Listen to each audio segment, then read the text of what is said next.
I hear that all the time. Yeah. It's okay. Well, hey, it's great to meet you. Thank you for taking a minute out for the show today. I appreciate it.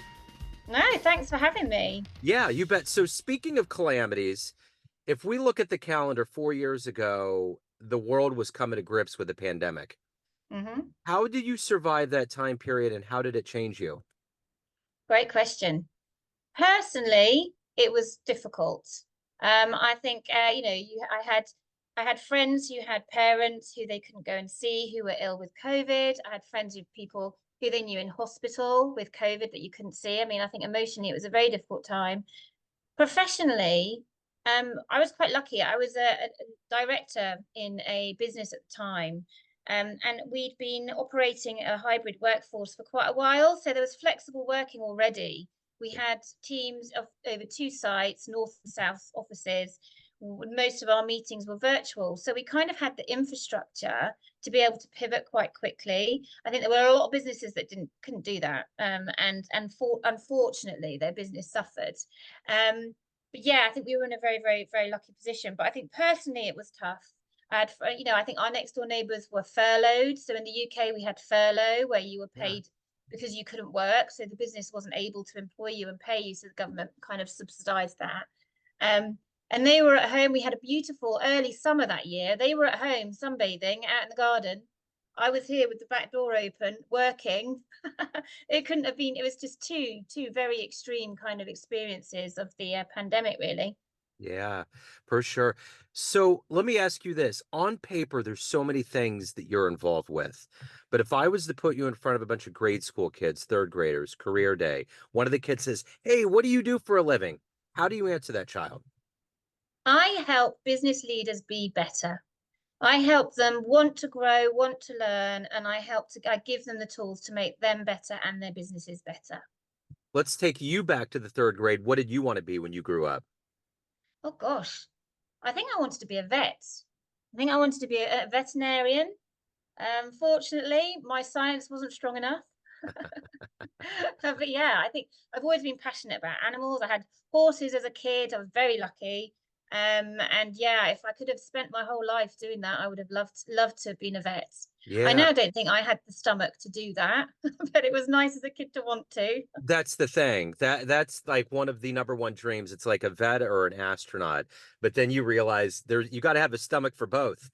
So Yeah. you got it. Yeah, it's a tough ride. So talk to me a little bit about how these seeds of leadership, of helping people, of writing, of all of these things that you've become, how did these become you and grow into who you are today?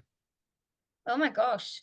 So started like lots of people going to university and not really knowing what you want to do. So Yeah. I went to university, I studied history and English, got a combined degree, went out, and my first job was actually in horse racing. So I followed my love of horses. When my parents spent a load of money getting me educated, and I went and did some more horses. So Nice. went and worked in horse racing, and then I kind of just landed into a marketing role in a business. And from marketing, I went into customer experience, focusing more on customer relationships, employee experience, leading people. Um, Moved into the shopper activation and customer loyalty space, working for a huge global business with massive retailers both in the UK and in the US. Um, and after 25 years of kind of working for someone, leadership roles, leading people, um, I kind of realized I was at a crossroads. And I either needed to go and do what I was passionate about, which was I realized helping people was my thing, seeing people develop, helping my retailers, helping my clients, helping my business. So I left corporate business, the corporate world, set up my own consulting business called Connected CX. And as part of that journey, I thought I'd write a book. So I did. I took some time out. I wrote a book. You've got the power, 6 principles of business success, which is all about helping people who are in business, but their business might be stuck. So it might be stagnating, it's not growing, and whatever they do, it doesn't improve the situation. Giving them some thoughts, some principles, and a bit of a guidebook for them to take to their business, apply to their business, and and grow their business or return back to growth. So that's kind of been my journey. It's not been linear. It's been a Yeah. bit all over the place. That's okay. That's life. I get it. I always think about those maps whenever you look at it, when you look at your steps in the day, and it's just all these like just Yeah, everything's going everywhere. It's like a little kid went crazy, woke up in the middle of the night, just started drawing on paper. Um, yeah.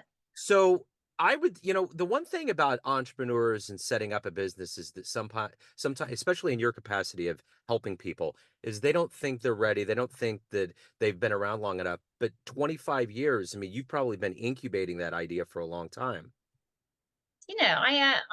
I've always often thought about business consulting and going out and helping businesses. Probably for the last, I would say, 15 years, I've thought, well, that's really something I'd like to do.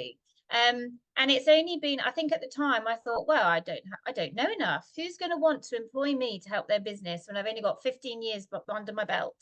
Yeah. But you know what? Something that's really come home to me is, think about all of those amazing businessmen like Jeff Bezos, and Steve Jobs, and all these people who 30 years ago they set up their business.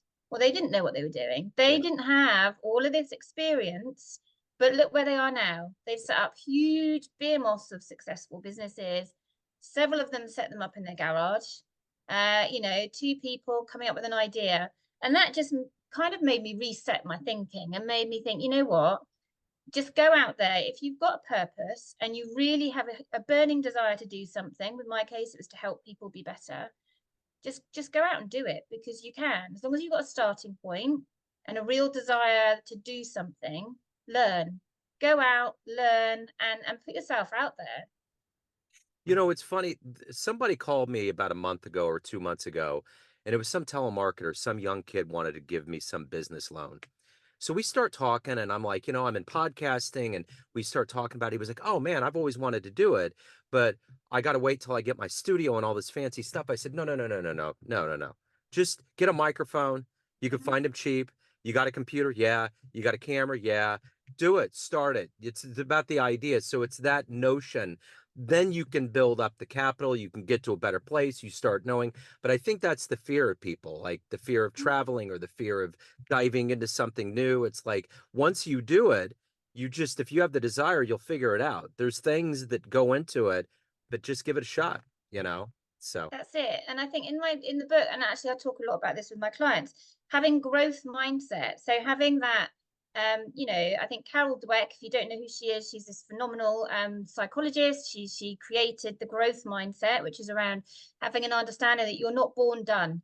You learn. And those people who want to learn and want to be better have a growth mindset. And I think, it comes down to that. If you want to be something, just learn, because you can be it. And I think from my journey, and also from what I've seen, the research I did for the book, but also what I've seen out, in business and in the retail market particularly, if you have a desire to do something, you can do it.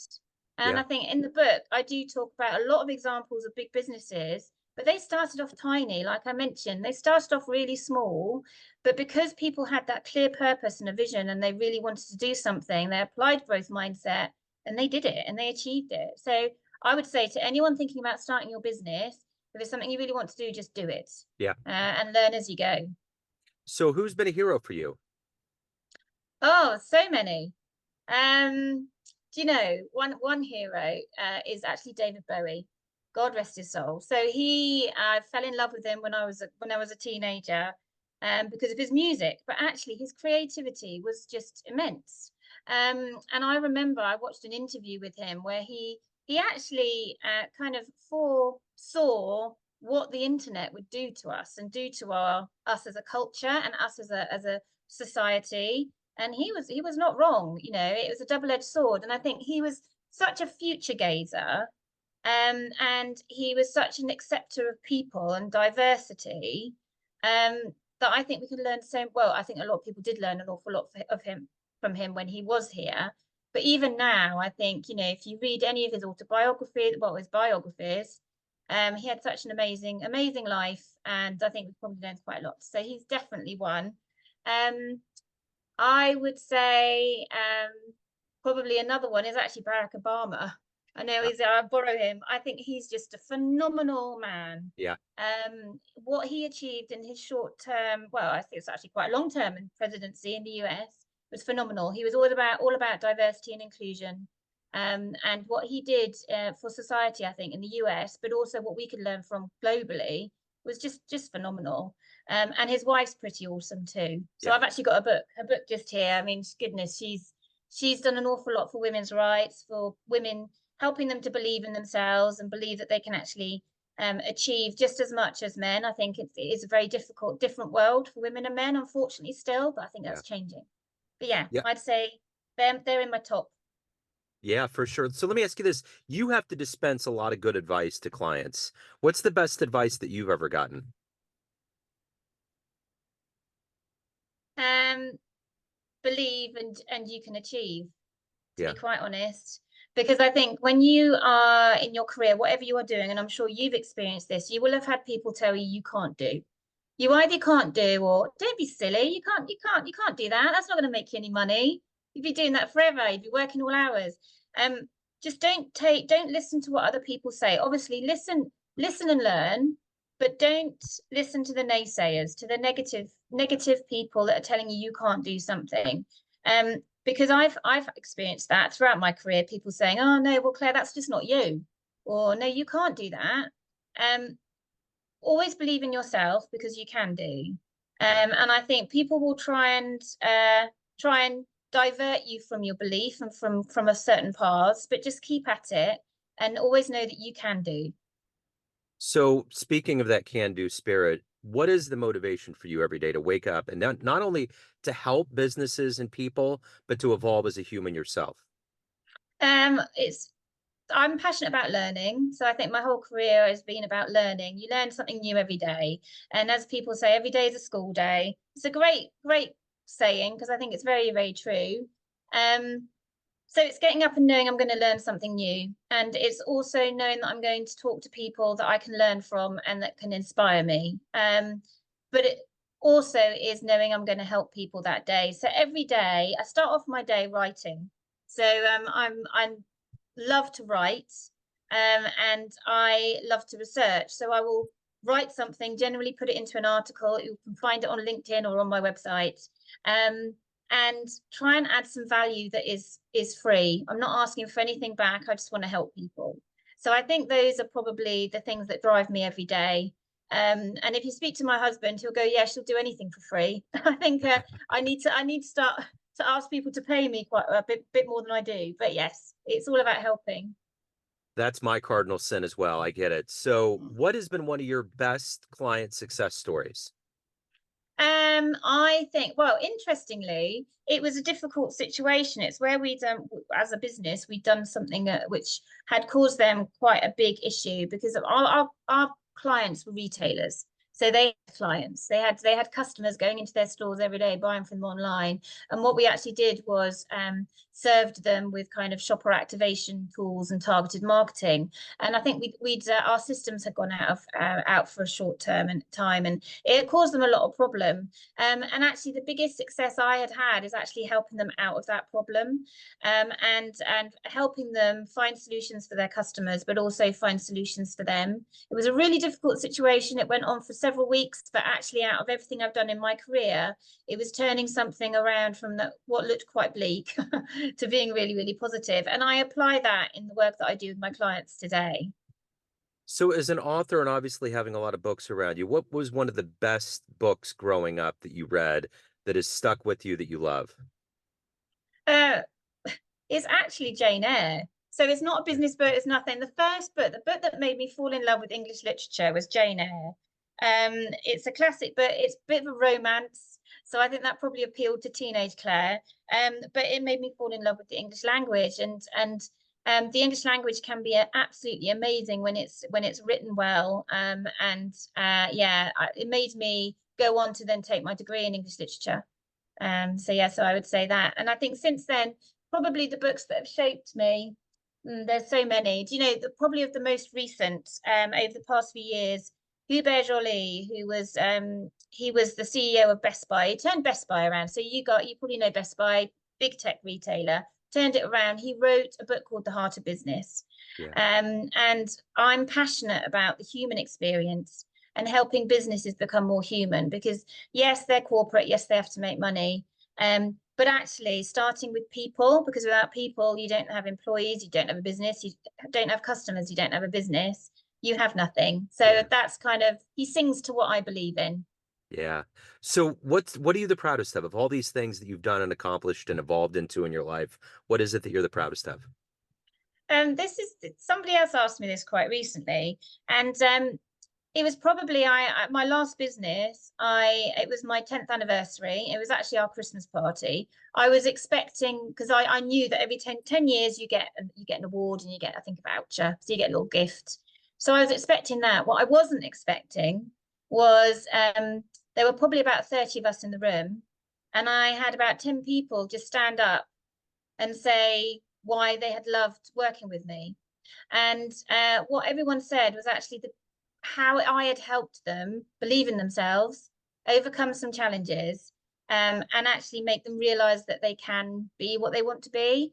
And that was kind of a theme that ran through everything people were saying and thanking me for. And that was just, that made my, my life, because that's Oh all I yeah. want to do. I just want to have a positive impact on people. And that's, yeah, that was a standout moment for me. That's a great story. So let's say we get off this call, a time machine pulls up in front of your house. You can either go back in time and see one event in human history, or you could go into the future and see what's going on. Where are you going? What do you want to see? Future, Oh, future, what do you want to see? future. I'd like to see 100 years in the future Okay. because I'm not going to be around. And I am fascinated about what's going to happen. So if you think about our history, so I have a degree in history. I'm very passionate about history. Um, History seems to be very cyclical in terms of how things happen. Things really do seem to go around in Yeah. circles. And I want to see whether that's true in the future. Do we actually go back to what we were maybe 100 years ago? Does tech take over the world, or do we actually decide tech is evil and we don't want anything to do with it any longer? I think it's going to go one way or the other. And I think already you see a trend of Gen Z who are passionate about the earth, they're passionate about the environment, they want to make positive changes. Yes, they're all about social media, but they're all about doing things for good. And I think when they make choices, they do make choices around kind of environmental and sustainability as maybe number one, and also followed very closely by having a work-life balance, having a simpler existence. And I'm wondering if that continues in future generations, and actually we see a very, very different world to the one we have now, where we saw developments in technology, for over the past 20 years that they haven't seen over the last 1,000 years before that. So I think yeah, I'll be really interested to see where it goes. Maybe if you're not careful, you'll run into Ziggy Stardust there in the future, you know? Let's hope. So at the end of the day, everyone has a perception of you, family, friends, clients, your readers, but you ultimately run the show. What's your perception of you? Who do you think you are? Oh, that's an interesting question. That's the therapy hour. Ah, um, I hope that I am authentic. I think I've spent a long time probably in business trying to be authentic and not achieving it. So I hope now that I am authentic and that people see that and that people think, yeah, that is Claire. That's who I know. That's who I know in my personal life, and that's who I see reflected in her professional life. Um, I think I'm a good person. I think I'm kind. I think I can be stubborn. And I think my husband will definitely attest to that. I think I can be emotional, as most women can be, but for in the good way. Yeah, And I hope that I'm generous. And what I just hope, if you think about Maya Angelou, that amazing woman in kind of American history, um, the favorite quote that always resonates with me is people won't remember what you did, but they will remember, or said, but they will remember how you made them feel. And yeah, that's what I try and do. That's what I hope I am yeah. I doing. get it. So if anyone wants to pick up your book, you've got the power, hire you, learn more about you, any of the good business, where do they go? You can get me on LinkedIn, so it's Claire White and LinkedIn. You can get my book on Amazon, so this is my book plug, and you can go on my website. So my website's www.connectedcx.org.uk and get in touch with me that way. Excellent.